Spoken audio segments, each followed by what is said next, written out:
Hi guys, may share ako sa inyo. Simple pero napaka-interesting. Ito ang mansanitas. Ito ang mansanitas o alateris. Ang scientific name ay Montensia calabora. Ito ang bansa naman, tawag ito Jamaican cherry o cotton candy berry. Mabilis itong lumaki at maliit hanggang katamtamang laki ng puno. Ang mga dahon naman nito ay mapusyaw na berde at may maliit na puting bulaklak na namumulaklak buong taon. Ito ang bunga ng aratilis.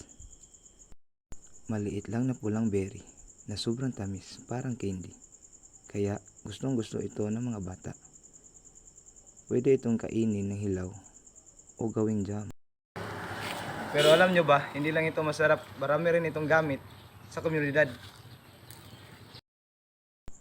Ang dahon at bulaklak nito ay ginagamit bilang halamang gamot. Sinasabi ng ilan na nakakatulong ito sa sipon, pananagitan tiyan, pamamaga, diabetes, gout at matataas na uric acid. Magandang itanim ang mansanitas o aratilis sa tabi ng kalsada dahil nagbibigay ito ng lilim. At dahil mabilis itong lumaki, nakakatulong din ito sa pagpigil ng erosyon at sa pagpapaganda ng kalikasan. Bakit mahalaga ang saribuhay ng Pilipinas?